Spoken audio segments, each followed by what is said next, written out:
নমস্কার, এসবি নিউজে স্বাগত। চলে যাব আজকের দিনের একটি গুরুত্বপূর্ণ সংবাদে। এক সময় একাধিক মামলায় জড়িয়ে বারবার আদালত চত্বরে উপস্থিত থাকতে হলেও আজ পরিস্থিতি সম্পূর্ণ ভিন্ন। প্রায় 29টি মিথ্যে মামলার অভিযোগে নানা সময় এই কোর্ট চত্বরে হন্য হয়ে ঘুরতে হয়েছে শঙ্কর গুচ্ছাইতকে।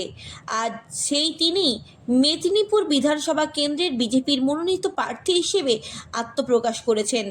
আজ তিনি মেদিনীপুর আদালত চত্বরে গিয়ে উকিল, আদালতের কর্মী এবং সংশ্লিষ্ট নানান ব্যক্তিবর্গদের সঙ্গে সৌজন্য সাক্ষাৎ করেন। পাশাপাশি আদালত সংলগ্ন বিভিন্ন দোকানেও গিয়ে ব্যবসায়ীদের সঙ্গে কথা বলেন এবং তাদের আশীর্বাদ ও সমর্থন কামনা করেন।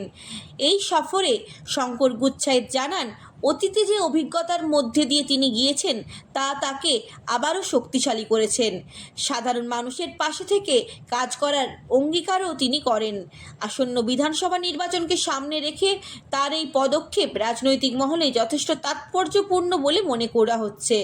স্থানীয়দের একাংশের মতে আদালত চত্বরে এই সৌজন্য সাক্ষাৎ প্রার্থী হিসেবে মানুষের সঙ্গে সংযোগের আরও মজবুত করবে এবং নির্বাচনী প্রচারকে এক নতুন মাত্রা যোগ করবে। আজকে আপনি এসেছেন মেদিনীপুর আদালত চত্বরে মূলত জনসংযোগ করতে, তো কি বলবেন আজকে এখানে কেমন লাগছে? আশীর্বাদ নিতে এসেছি সবার কাছে, কারণ সমস্ত সিনিয়র লয়ার, জুনিয়র লয়ার, মহরী থেকে শুরু করে যারা এখানে থাকেন তারা আমার দীর্ঘদিনের পরিচিত। আজকে এসেছি তা নয়, আগেও বহুবার এসেছি। আর 29টা মিথ্যা কেস আমাকে দিয়েছে।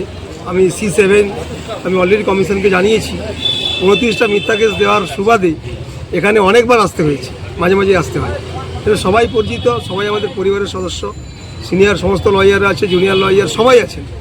তাই সৌজন্য সাক্ষাৎ আশীর্বাদ নিতে এসেছি। আর সবাই তো চাইছেন যে বাংলায় আসল পরিবর্তন হোক, বাংলাটা ভালো হোক, বোম বন্দুকের সংস্কৃতি পরিবর্তন হোক, এখানে রিক্রুটমেন্ট হোক, এভাবে দুর্নীতি এটা বন্ধ হোক, বেকার ছেলেমেয়েরা চাকরি পাক, কাজ পাক, শিক্ষা আসুক, শিল্প আসুক বাংলায়, এটা সবাই চাইছে।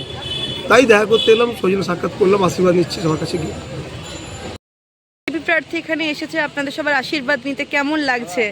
আমরা ভীষণ আনন্দিত এবং আমরা আশা রাখছি যে আমাদের যিনি হয়েছেন এখন প্রার্থী আর কি ডক্টর শঙ্কর কুমার গুচ্ছাইত, উনি ভীষণই এডুকেটেড এবং আমাদের মনের মতন প্রার্থী হয়েছে। আমরা চাইবো সত্যি কথা বলতে বাংলায় যে দুর্নীতি চলছে সেটা থেকে আমরা মুক্ত হতে পারবো এবং আমরা এই সোনার বাংলা তৈরি করতে পারবো।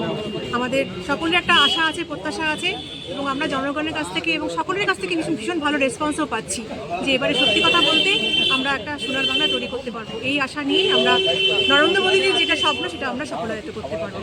আপনার নাম? আমার নাম হচ্ছে অ্যাডভোকেট শান্তা বাগচি। আচ্ছা দিদি, বাংলায় কেন বিজেপি আসা দরকার বলে আপনার মনে হয়?